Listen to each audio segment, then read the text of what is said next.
Today we're going to talk about greatest common factor and least common multiple. Common factors are factors that are factors of two or more non-zero whole numbers. So the greatest common factor is the biggest of shared factors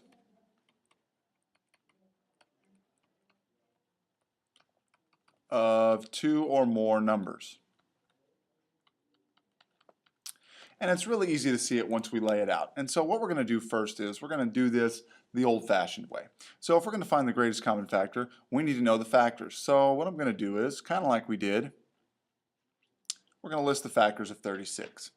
And what I'm going to do is I'm going to start and work to the middle. So 1 and 36 are factors of 36, and 2 and 18. And I'm going to kind of work to the middle here.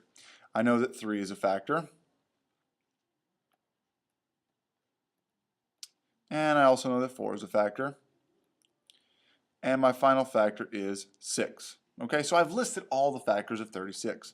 I'm going to do the same thing for 48. Might be a little bit tougher, but I'm going to list out those factors. And I'll start with 1 again, and I'm going to work to the middle.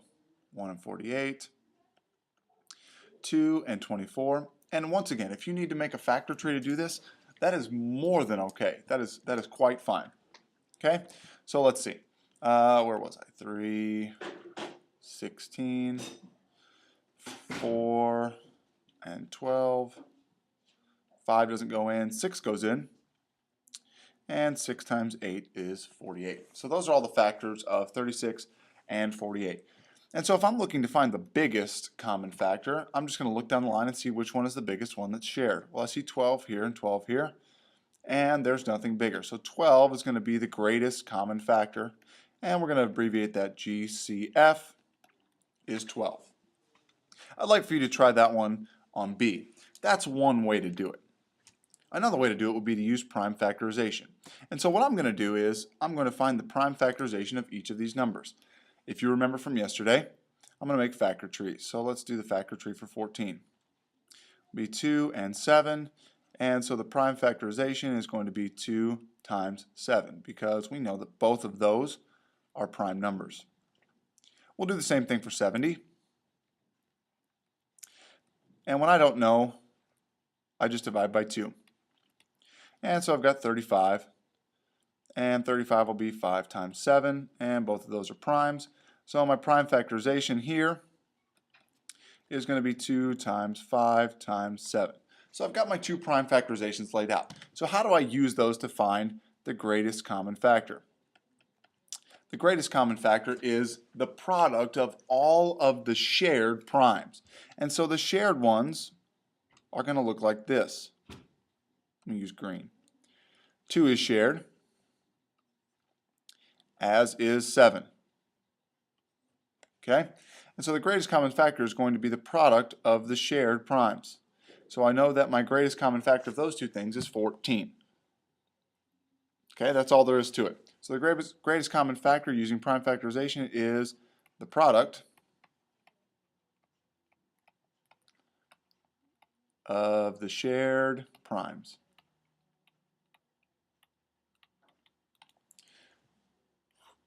I'd like for you to do the same thing for 72 and 36. Find that product of those shared primes. Well, when we do this for these monomials down here, we're going to have letters and numbers. So let's see what that shapes up to be. The prime factorization for the first one is going to be 2 times 3 times x times y. And the prime factorization for the second one is going to be 2 times 3, because that's 12, so 2 times 2 is 4, times 3 is 12, times x times y times y. And I'm going to take the biggest, I'm going to take all of the shared ones. So 2 is shared, 3 is shared, 1x is shared, and 1y is shared. So my greatest common factor is going to be 2 times 3 times x times y, which is going to give me 6xy. That's my greatest common factor. I took all the shared ones and I multiplied them together. Notice, this one has 2 2's, but only one of them is in both. It has 2 x's up here, only one of them is in both. And so I'd like for for you to see what you can do in letter D here. Least common multiple kind of works the same way. When we look at least common multiples, the multiples are when you multiply a number like 5 times 1, 5 times 2, 5 times 3, 5 times 4. And so the least common one is what both of them will multiply into. And so what I'm going to start out by doing is saying, let's say we're going to find the multiples. The multiples of 4. 4 times 1 is 4. 4 times 2 is 8. 4 times 3 is 12. And we can just count up this way. And I'm just going to list out some, see where we get. And the multiples of 7. 7, 14, 21, 28, 35, 42, 49. So I listed about 5 or 6, maybe 7 of each. Now the least common multiple is the first one that you come to that's in both. So it's not 4 or 7, it's not 8 or 14, not 12 and 21, 16 and 28. Well, wait a minute. When we get to this 28, look, 28 is shared, it's in 7, but it's also in 4.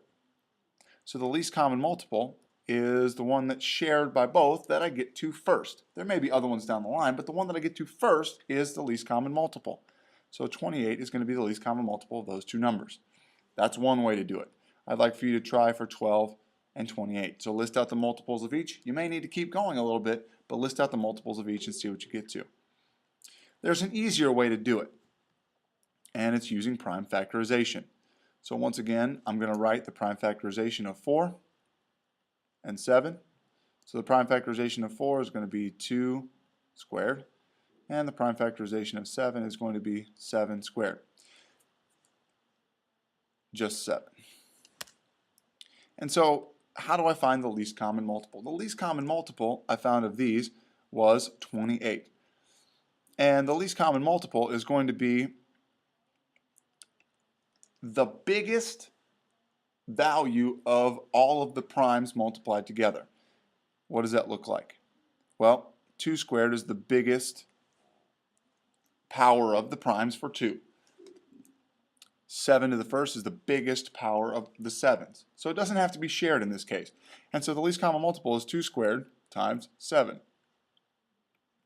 which is 4 times 7, which is 28, which is what we found above.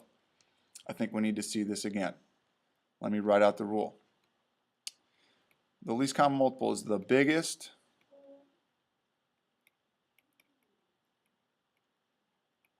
power of each prime multiplied together.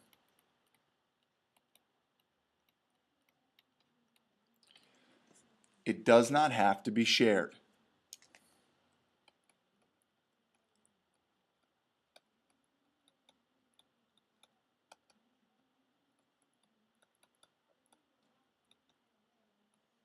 That's big. It doesn't have to be shared. So down here, 2 squared was in the first one, but not in the second one. Wasn't shared. So let's look at 6 and 15 and see what we've got. The prime factorization of 6 is 2 times 3. Those are the two primes that make it up. The prime factorization of 15 is going to be 5 times 3. Well, I'm going to take the biggest power of each prime for the least common multiple. The least common multiple is going to be, well, 2 to the first times 3 to the first. I don't use this one because they're the same power. So both of them are 3 to the first. So I'm going to use that one of those 3 to the first. And the 5. So notice I went down the line and took each of the primes and represented it with its biggest power. Well, 2 times 3 is 6, times 5 would be 30. So 30 is my least common multiple of 6 and 15. I took each prime's biggest power and multiplied them together. How does this translate to monomials? We still have to do the prime factorization. So this first one is going to be 2 times 2 times 2, which is 8, times x times x times x. And the prime factorization for the second one is going to be 5 times 5 times x times x times x times x times x times x.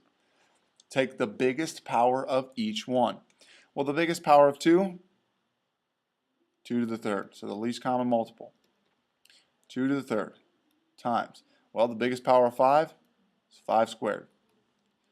And the biggest power of x is x to the sixth. So my least common multiple is 8 times 25 times x to the sixth. 8 times 25 is 200. Because if I have 8 quarters, I have $2. And it's 200x to the sixth. The greatest power of each prime or variable multiplied together is the least common multiple. So the least common multiple is the most power. The greatest common factor is the smallest of each. All right? See if you can do D on your own, and we'll talk about it in class. Thanks for watching. We'll see you next time.